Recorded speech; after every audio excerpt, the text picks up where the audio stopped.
Friends, ఈ వీడియోలో మీరు ఏం తెలుసుకుంటారంటే మనం వేరే ఊరు వెళ్ళినప్పుడు మనకు బైక్ కావాలంటే రెంట్కి ఎలా తీసుకోవాలో ఈ వీడియోలో చూద్దాం.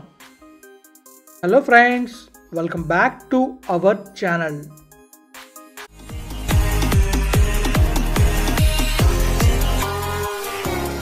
నేను విజయవాడలో తిరిగానంటే దానికి కారణం ముఖ్యంగా ఒక బైక్ అయితే రెంట్ తీసుకున్నాను. బైక్ రెంట్ తీసుకోవడం ఈజీ ప్రాసెసే, కానీ రూల్స్ కొంచెం డిఫికల్ట్గా ఉంటాయి. ఆ రూల్స్ అని మీకు ఎక్స్ప్లెయిన్ చేస్తాను అండ్ ఇంకా అక్కడ బైక్ తీసుకోవాలి చెప్తాను అనమాట. అండ్ నేను తీసుకుంది ఇదిగోండి ఇవ్వండి FZ బండి చాలా బాగుంది, కానీ మైలేజ్ చాలా తక్కువ వచ్చింది నాకైతే.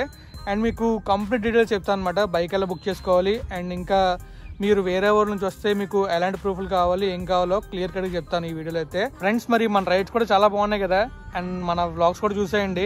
ఈ బైక్ రెంటల్ వీడియో ఒకటి కాకుండా మిగిలిన వీడియోస్ కూడా చూడండి, చాలా చాలా బాగుంటాయి. మరి ఇక ఎలా తీసుకోవాలో తెలుసుకుందాం రైడ్ చేస్తూ. ఫ్రెండ్స్, నేను రీసెంట్గా మన విజయవాడ వెళ్ళినప్పుడు బైక్ అయితే రెంట్ తీసుకున్నాను. ఎక్కడ తీసుకున్నాను, ఎలా తీసుకున్నాను అనేది ప్రొసీజర్ ఇప్పుడు చూద్దాం. ఇప్పుడు ఫస్ట్ మనం చూసుకుంటే రాయల్ బ్రదర్స్ అనే ఒక యాప్ ఉంటుంది, అది బైక్ రెంటల్స్ ఇస్తుంది. ఆ బైక్ రెంటల్స్ ఎలా తీసుకోవాలనేది ఇప్పుడు చూద్దాం. రైట్లో మీకు మొబైల్ కనిపిస్తుంది కదా, మొబైల్లో మీకు క్లియర్గా చూపిస్తున్నాను ఎక్కడెక్కడ ఈ ప్లేసెస్ ఉన్నాయని చెప్పేసి. అంటే మనకి ఏ ఏ ఊర్లలో ఈ బైక్ రెంటల్స్ అవైలబుల్గా ఉన్నాయని చెప్పేసి అక్కడ మనకి మ్యాప్లో చూపిస్తుంది. మనం ఏ ఊరైతే వెళ్తున్నామో ఆ ఊర్లో ఈ బైక్ రెంటల్స్ ఉన్నాయో లేదో అండ్ బైక్స్ అవైలబుల్గా ఉన్నాయో లేదో చెక్ చేసుకోవాలి. ఇంకా మనకి ఇందులో మెనూ ఉంటుంది. ఫస్ట్ అయితే అందులో మనం రిజిస్టర్ చేసుకోవాలి. అక్కడ చూసారా నా ప్రొఫైల్ ఉంది.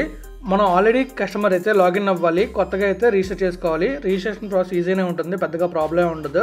అందులో మనం మన డ్రైవింగ్ లైసెన్స్ అలానే ఒక ఐడి అయితే అప్లోడ్ చేయాలి. ఆ ఐడిలో మన అడ్రస్ ఇంకా మన డీటెయిల్స్ ఉండాలి. అది ఆధార్ కార్డ్ అవ్వచ్చు లేదా ఓటర్ ఐడి అని అవ్వచ్చు. ఇక్కడ మీరు చూస్తున్నారు కదా వెహికల్స్ ఏ రెంట్కి ఉన్నాయో అక్కడ చూపిస్తుంది.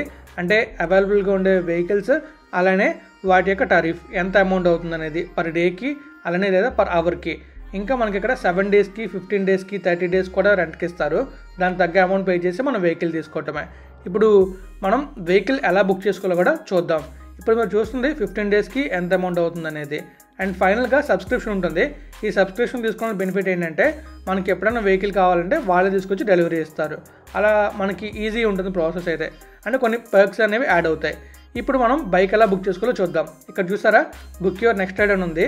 అక్కడ పికప్ దగ్గర డేట్ సెలెక్ట్ చేసుకొని టైం సెలెక్ట్ చేసుకుంటాం. డ్రాప్ ఆఫ్ దగ్గర డేట్ సెలెక్ట్ చేసుకొని టైం సెలెక్ట్ చేసుకుంటాం. నేనైతే సేమ్ డే 9 o'clock తీసుకొని 4 o'clock ఇద్దామని చెప్పేసి అక్కడ మెన్షన్ చేశాను. సెర్చ్ కొడతాం, అప్పుడు మనకి అవైలబుల్గా ఉండే వెహికల్స్ అనేది చూపిస్తుంది. అక్కడ మనకి లొకేషన్ కూడా ఉంటుంది, ఏ లొకేషన్లో తీసుకోవాలనేది. అక్కడ మనకి ఏ వెహికల్స్ అనేవి అవైలబుల్గా ఉన్నాయి అండ్ ప్రైస్ ఎంత పడుతుంది అనేది చాలా క్లియర్గా ఉంటుంది. కొన్ని వెహికల్స్ ప్రైస్ ఎక్కువ ఉంటాయి. ఆ బైక్ మోడల్ అండ్ మేకర్ బట్టి ప్రైస్ అనేది డిసైడ్ అవుతుంది. మీకు ఇక్కడ క్లియర్గా చూపిస్తుంది ఎంత అమౌంట్ అవుతుంది అనేది. కొన్ని ఇలా గ్రే కలర్ కనిపించాయంటే సోల్డ్ అవుట్, అవి మనం తీసుకోవడానికి అవ్వదు. ఇప్పుడు మీకు కనిపిస్తుంది కదా, ఫస్ట్ నేను ఒక వెహికల్ సెలెక్ట్ చేసుకుంటున్నాను. సెలెక్ట్ చేసుకున్న తర్వాత లొకేషన్ సెలెక్ట్ చేసుకోవాలి. లొకేషన్ సెలెక్ట్ చేసుకున్న తర్వాత మనకి హెల్మెట్ గురించి అడుగుతుంది. మనం నార్మల్ హెల్మెట్ ఒకటి తీసుకుంటాం, ఒకవేళ ఇద్దరు ఉంటే 2 హెల్మెట్లు తీసుకోవాలి. ఆ తర్వాత నెక్స్ట్కి వెళ్తే మనకి ఇక్కడ అమౌంట్ ఎంత అవుతుందని చూపిస్తుంది. టోటల్ అమౌంట్ వచ్చేసి 204 అవుతుంది ఇంక్లూడింగ్ ట్యాక్సెస్.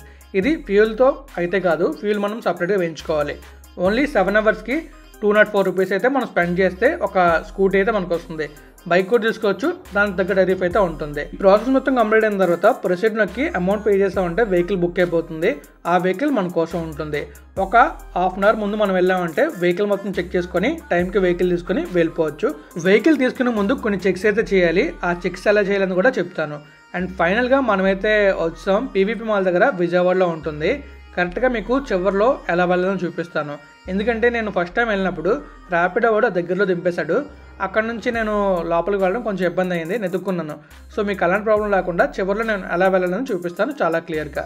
అండ్ ఒకవేళ మీరు తీసుకున్న టైం ఎక్స్ట్రా అయిందనుకోండి, మీరు తీసుకున్న వెహికల్లోనే ఎక్స్టెండ్ ఉంటుంది. టైం ఎక్స్టెండ్ చేసుకుంటే మీకు టైం కూడా ఇంక్రీజ్ అవుతుంది, అలానే కిలోమీటర్స్ యాడ్ అవుతాయి.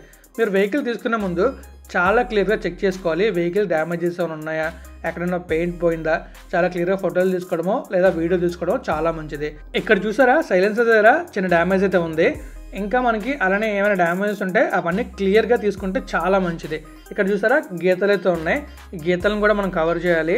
అలా మొత్తం ఎక్కడైనా డ్యామేజెస్ ఉంటే మనం ఫోటో తీసుకోవడం కానీ లేదా అవి వీడియో తీసుకోవడం కానీ చాలా మంచిది. దాంతోపాటు హెల్మెట్ కూడా తీసుకోవడం ఇంకా మంచిది. ఇక్కడ ట్యాంక్ దగ్గర కూడా ఊడినట్టు ఉంది. తర్వాత మనకి ప్రాబ్లం లేకుండా ఉంటుంది. ఇది ఎలా జరుగుతుందంటే వాళ్ళు చెక్ చేసుకుంటారు, కానీ కొన్నిసార్లు ఏమవుతుందంటే ముందు తీసుకున్న వ్యక్తి ఏమైనా డ్యామేజ్ చేసి తీసుకొచ్చి పెట్టేసినప్పుడు వీళ్ళు సరిగ్గా చెక్ చేయకపోతే అది మన మీద పడుతుంది. వాళ్ళది తప్పు కాదు, మనది తప్పు కాదు, ఆ ముందు తీసుకున్నట్టు తప్పు అవుతుంది. దానికి మనం బలవుతాం. అందుకోసమే మనం బాగా చెక్ చేసుకుని వెహికల్ తీసుకోవాలి. ఒకవేళ మీ టైం కానీ ఎక్స్టెండ్ చేసుకోవాలనుకుంటే కిలోమీటర్స్ యాడ్ అవుతే అలానే టైం కూడా యాడ్ అవుతుంది. ఇప్పుడు మనమైతే లోపలికి వెళ్తున్నాం, ఎలా వెళ్ళాలనేది చాలా క్లియర్గా చూడండి. ఫైనల్గా మీరు వెహికల్ రెంట్ తీసుకోవాలనుకుంటే రాయల్ బ్రదర్ యాప్ డౌన్లోడ్ చేసుకొని అందులో రిజిస్టర్ అయ్యి మీ ఐడి అలానే డ్రైవింగ్ లైసెన్స్ అప్లోడ్ చేస్తే హ్యాపీగా బైక్ అనేది రెంట్ తీసుకోవచ్చు. కానీ వాళ్ళు అప్రూవల్ ఇవ్వాలి, అంత పెద్ద ప్రాసెస్ ఉంటుంది. మీరు బైక్ రిటర్న్ ఇచ్చేటప్పుడు కూడా ఒక హాఫ్ అన్ అవర్ ముందు వెళ్తే చాలా మంచిది. ఒకవేళ లేట్గా వెళ్ళారంటే మీరు బైక్ రిటర్న్ ఇచ్చేటప్పుడు కొంచెం ప్రాసెస్ ఉంటుంది. అది లేట్ అయిందంటే మీరు వెళ్ళాల్సిన గమ్యానికి కొంచెం లేట్ అవుతారు. నేను చేసిన చిన్న మిస్టేక్ వల్ల ఆల్మోస్ట్ ట్రైన్ అయితే మిస్ అయ్యేవాడిని, కానీ ఫైనల్గా ట్రైన్ మిస్ అవ్వకుండా మొత్తానికి నేనైతే నా రిటర్న్ జర్నీని కూడా కంప్లీట్ చేశాను. ఇప్పుడు మీకు కొన్ని రూల్స్ అయితే చెప్తాను. మీరు కానీ ఇవ్వాల్సిన టైం కన్నా కొంచెం లేట్ చేసినా అరౌండ్ ఒక 1000 రూపీస్ ప్లస్ ట్యాక్సెస్ ఫైన్ పడుతుంది. హెల్మెట్కి ఏమైనా డ్యామేజ్ అయినా helmet price plus some fine కూడా ఉంటుంది. అందుకే మీరు తీసుకున్న బైక్ని జాగ్రత్తగా డ్రైవ్ చేసుకొని అండ్ హెల్మెట్ని కూడా జాగ్రత్తగా చూస్తున్నారు అనుకోండి, మన బండిలో చూసుకున్నాం అనుకోండి ఎలాంటి ప్రాబ్లం ఉండదు. మనం బైక్ తీసుకుని హ్యాపీగా ఇచ్చేయచ్చు. నేనైతే చాలా హ్యాపీగా బైక్ తీసుకున్నాను, అలానే బైక్ రిటర్న్ చేశాను. నాకు వచ్చిన చిన్న ప్రాబ్లం వల్ల బైక్ అయితే తక్కువ మైలేజ్ వచ్చింది అంతే. అదొక్కటే నాకు ప్రాబ్లం, రిమైనింగ్ అంతా చాలా బాగుంది. మీరు ఎప్పుడైనా బైక్ రెంటల్ తీసుకోవాలనుకుంటే ఇలా తీసుకోవచ్చు. అండ్ మీకు నేను క్లియర్గా చెప్పాను అనుకుంటున్నాను. మీకైనా డౌట్స్ ఉంటే కామెంట్ చేయండి, ఖచ్చితంగా రిప్లై అయితే ఇస్తాను. సో నేనైతే బైక్ రిటర్న్ చేస్తున్నాను. బైక్ రిటర్న్ చేసేటప్పుడు మాత్రం ఒక హాఫ్ అన్ అవర్ ముందు ప్లాన్ చేసుకుని ఇవ్వండి, లేకపోతే కొంచెం ప్రాబ్లం అయితే ఫేస్ చేస్తారు.